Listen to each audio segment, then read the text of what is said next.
News first channel ವೀಕ್ಷಕರಿಗೆ ಭವಿಷ್ಯ ಈ ದಿನ ಕಾರ್ಯಕ್ರಮಕ್ಕೆ ಸ್ವಾಗತ. ಮೇಷರಾಶಿಯವರು ಬೇರೆಯವರ ಜೊತೆಯಲ್ಲಿ ಮಾತಾಡುವಾಗ ಮಾತಿನ ಬಗ್ಗೆ ನಿಗಾ ಇರಲಿ, ಮಾತಿನ ಬಗ್ಗೆ ಹಿಡ್ತಾ ಇರಲಿ. ಏನೋ ಸ್ವಲ್ಪ ಸಲಿಗೆ ಸಿಕ್ತು ಅಂತ ಹೇಳಿ ಬಹಳ ವಿಚಿತ್ರವಾಗಿ ಮಾತನಾಡಿ ಬೇರೆಯವರಿಗೆ ಅವಮಾನ ಮಾಡ್ತಕ್ಕಂಥದ್ದು, ಹಾಸ್ಯಾಸ್ಪದವಾಗಿ ಮಾತಾಡ್ತಕ್ಕಂಥದ್ದು, ಜೊತೆಗೆ ನೀವು ಕೂಡ ಅವಮಾನಕ್ಕೊಳಗಾಗುವಂಥದ್ದು, ಇದು ಯಾವುದೂ ಕೂಡ ಬೇಡ ಅಂತ ಹೇಳಿ ಎಚ್ಚರಿಕೆ. ಮಕ್ಕಳ ಜೊತೆಯಲ್ಲಿ ಸಂತೋಷವಾಗಿರ್ತೀರಿ, ಅದು ನಿಮಗೆ ನಿಜವಾಗ್ಲೂ ಕೂಡ ಯೋಗ ಅಂತ ಹೇಳಬೇಕು. ಪ್ರವಾಸದ ಬಗ್ಗೆ ಮಾತುಕತೆಗಳು ನಡೆಯುತ್ತೆ. ಮುಂದಿನ ದಿನಮಾನದಲ್ಲಿ ಯಾವತ್ತೂ ಏನು ಪ್ರವಾಸ ಹೇಗೆ ಅನ್ನುವಂಥದ್ದು ಎಲ್ಲವೂ ಕೂಡ ನಿಮ್ಮ ಗಮನಕ್ಕೆ ಬರುವಂಥದ್ದಾಗುತ್ತೆ. ಆತುರವಾದಂತಹ ನಿರ್ಧಾರಗಳಿಂದ ಕೆಲವು ಕೆಲಸಗಳಲ್ಲಿ ವ್ಯತ್ಯಾಸಗಳಾಗಬಹುದು. ಹಾಗಾಗಿ ಯಾವುದೇ ಕೆಲಸಕ್ಕೂ ಆತ್ರವನ್ನು ಮಾಡಿಕೊಳ್ಬೇಡಿ, ನಿಧಾನವಾಗಿ ಆ ಕೆಲಸವನ್ನು ಮಾಡಿ. ಇಲ್ಲದೇ ಇದ್ದರೆ ಅದಲಿ ಬದಲಿ ಆಗ್ತಕ್ಕಂತಹ ಸಾಧ್ಯತೆಗಳು ಕೂಡ ಹೆಚ್ಚಾಗಿರುತ್ತೆ. ಯಾವಾಗ ಆತ್ರವನ್ನು ಮಾಡ್ಕೊಳ್ತೀವಿ, ಏನು ಮಾಡ್ತಾ ಇದ್ದೀವಿ ಅನ್ನುವಂಥದ್ದು ಮರೆತು ಮಾಡಬೇಕಾಗತ್ತೆ. ಮನೆಯವರಿಗೆ ಅಚ್ಚರಿ ನೀಡ್ತಕ್ಕಂತಹ ವಿಷಯ ಏನಾದರೂ ಬರಬಹುದು. ನಿಮ್ಮ ಬದಲಾವಣೆಯೋ ಅಥವಾ ನೀವು ತೆಗೆದುಕೊಳ್ತಕ್ಕಂತಹ ನಿರ್ಧಾರವೋ ಅಥವಾ ನಿಮಗೆ ಪ್ರಾಪ್ತವಾಗ್ತಕ್ಕಂತಹ ಯಾವುದೋ ಒಂದು ವಸ್ತುವೋ ವಿಷಯವೋ ಅಥವಾ ಸ್ಥಾನಮಾನವೋ ಗೌರವವೋ ಇದು ಮನೆಯವರಿಗೆಲ್ಲ ಆಶ್ಚರ್ಯವನ್ನು ಉಂಟು ಮಾಡ್ತಕ್ಕಂಥದ್ದಾಗುತ್ತೆ. ಉನ್ನತ ಶಿಕ್ಷಣ ಗಂಭೀರವಾದಂತಹ ವಿಚಾರವಾಗುತ್ತೆ. ಅಂದರೆ ಉನ್ನತ ಶಿಕ್ಷಣಕ್ಕೆ ಹೋಗಬೇಕಾ ಅಥವಾ ಕೆಲಸಕ್ಕೆ ಹೋಗಬೇಕಾ, ಉನ್ನತ ಶಿಕ್ಷಣವನ್ನು ಮಾಡೋದಾದರೆ ಇಲ್ಲೇ ಮಾಡಬೇಕಾ ವಿದೇಶಕ್ಕೆ ಹೋಗಬೇಕಾ, ಹೀಗೆ ಅದು ತುಂಬ ಗಂಭೀರತೆಯನ್ನು ಪಡ್ಕೊಳ್ಳುತ್ತೆ. ಯಾವ ನಿರ್ಧಾರವನ್ನು ಮಾಡಬೇಕು ಅನ್ನುವಂಥದ್ದೇ ದೊಡ್ಡ ಸವಾಲಾಗಿ ನಿಮಗೆ ಪರಿಣಮಿಸ್ತಕ್ಕಂಥದ್ದಾಗಬಹುದು. ಶಾರದಾ ಪರಮೇಶ್ವರಿಯನ್ನು ಪ್ರಾರ್ಥನೆ ಮಾಡಿ, ಆ ಜಗನ್ಮಾತೆ ವಿದ್ಯಾ ಸರಸ್ವತಿ ನಿಮಗಿರತಕ್ಕಂತಹ ಗೊಂದಲವನ್ನು ನಿವಾರಣೆ ಮಾಡಲಿ. ಸರಸ್ವತಿ ನಮಸ್ತುಭ್ಯಂ ವರದೆ ಕಾಮರೂಪಿಣಿ ವಿದ್ಯಾರಂಭಂ ಕರಿಷ್ಯಾಮಿ ಸಿದ್ಧಿರ್ಭವತು ಮೇ ಸದಾ ಎಂಬುದಾಗಿ 12 ಬಾರಿ ಪಠನೆ ಮಾಡಿ ಶುಭವಾಗಿ. ವೃಷಭ ರಾಶಿ, ಆರೋಗ್ಯದ ಬಗ್ಗೆ ಸ್ವಲ್ಪ ಗಮನವನ್ನು ಕೊಡಬೇಕಾಗತ್ತೆ. ಆರೋಗ್ಯದಲ್ಲಿ ಸಣ್ಣ ಪುಟ್ಟ ವ್ಯತ್ಯಾಸಗಳಾಗತ್ತೆ. ಇದು ಜೀವಕ್ಕೆ ಏನು ತೊಂದರೆ ಅಲ್ಲದೆ ಇದ್ದರೂ ಕೂಡ ಹಲವಾರು ಕೆಲಸಗಳಿಗೆ ನಿಮಗೆ ಅಡ್ಡಿಯನ್ನು ಉಂಟು ಮಾಡ್ತಕ್ಕಂಥದ್ದಾಗಬಹುದು. ಶಾಂತಿ ಮತ್ತು ತಾಳ್ಮೆ ಇದು ಎರಡೂ ನಿಮಗೆ ಸಹಕರಿಸುತ್ತೆ. ಹಾಗಾಗಿ ಶಾಂತಿಯಿಂದ ಇರಬೇಕು, ತಾಳ್ಮೆಯಿಂದ ಇರಬೇಕು ಅನ್ನುವಂಥದ್ದು ಮುಖ್ಯವಾಗುತ್ತೆ. ಜಮೀನಿಗೆ ಸಂಬಂಧಪಟ್ಟ ಹಾಗೆ, ಭೂಮಿಗೆ ಸಂಬಂಧಪಟ್ಟ ಹಾಗೆ ಚರ್ಚೆಗಳು ನಡೀಬಹುದು, ಅದನ್ನು ಗಮನಿಸ್ಕೊಳ್ಳಿ. ಆತ್ಮಾವಲೋಕನದ ದಿನ, ತಪ್ಪಿಗೆ ಪ್ರಾಯಶ್ಚಿತ್ತವನ್ನು ಮಾಡಿಕೊಳ್ಬೇಕಾದಂತಹ ದಿವಸ. ನಿಮ್ಮನ್ನು ನೀವು ನೋಡಿಕೊಳ್ಬೇಕು, ಏನು ತಪ್ಪು ನಡೆದಿದೆ, ಹಿಂದೆ ನನ್ನಿಂದ ಏನೆಲ್ಲ ಆಗಿದೆ, ಯಾವುದು ಒಳಿತು ಯಾವುದು ಕೆಡಕು, ಏನಾದರೂ ತಪ್ಪಾಗಿದ್ದರೆ ಅದಕ್ಕೆ ಪ್ರಾಯಶ್ಚಿತ್ತವನ್ನು ಮಾಡಿಕೊಳ್ಬೇಕಾಗತ್ತೆ. ಇಲ್ಲದೇ ಇದ್ದರೆ ಅದು ಹಾಗೇ ಮುಂದುವರೆದ್ರೆ ಅದು ನಿಮ್ಮದೇ ತಪ್ಪು ಅನ್ನುವಂತಹ ರೀತಿಯಲ್ಲಿ ಆಗ್ತಾ ಹೋಗುತ್ತೆ. ಈಗಲೂ ನಿಮ್ಮದೇ ತಪ್ಪಾಗಿರುತ್ತೆ, ಅದಕ್ಕೆ ಪ್ರಾಯಶ್ಚಿತ್ತ. ಆದರೆ ಆ ಪಾಪ ಪ್ರಜ್ಞೆ ನಿಮಗೆ ಪ್ರತಿ ಹಂತದಲ್ಲೂ ಕೂಡ ಕಾಡುವ ಹಾಗಾಗತ್ತೆ. ಅದಾಗಬಾರ್ದು ಅಂತ ಅರ್ಥ.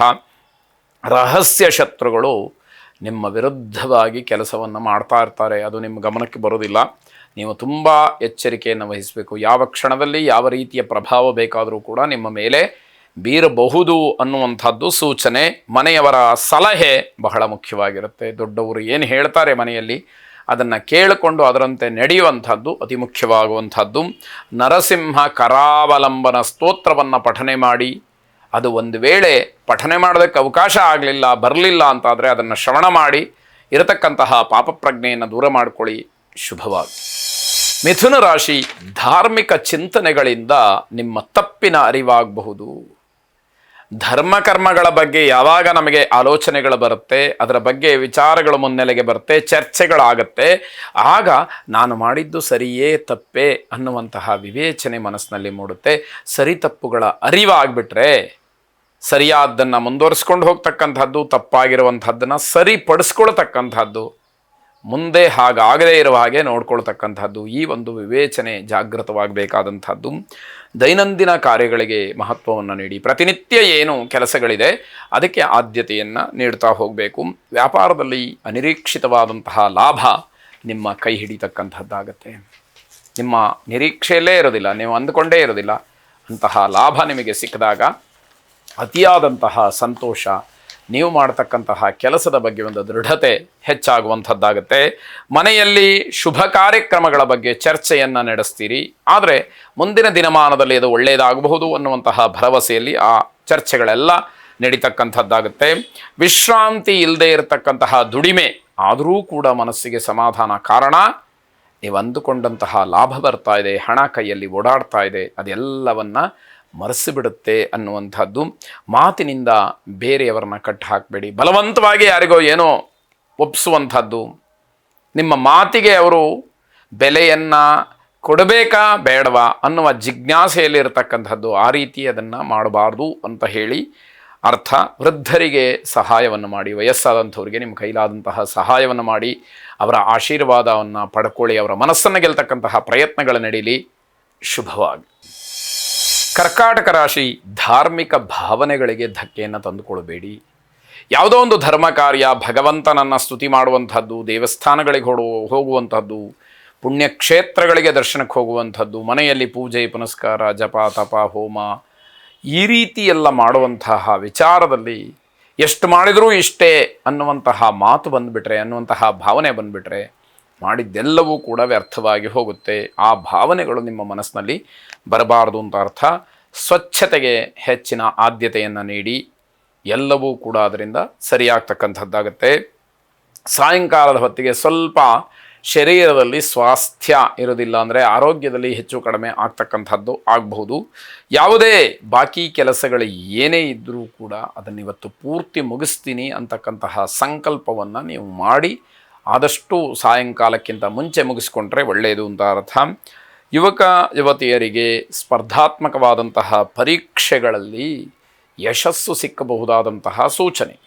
ಹಿಂದೆ ಬರೆದಂತಹ ಪರೀಕ್ಷೆಗಳು ನಿಮಗೆ ಇವತ್ತು ಯಶಸ್ಸಿನ ಹಾದಿಯನ್ನು ತಿರ್ಕೊಳ್ಳಿಕ್ಕೆ ಕಾರಣವಾಗುತ್ತೆ ಅಂತ ಅರ್ಥ. ಯಾರ ಜೊತೆಯಲ್ಲೂ ಕೂಡ ಜಗಳವಾಗಲಿ ಮನಸ್ತಾಪವಾಗಲಿ ಖಂಡಿತವಾಗಿ ಬೇಡ.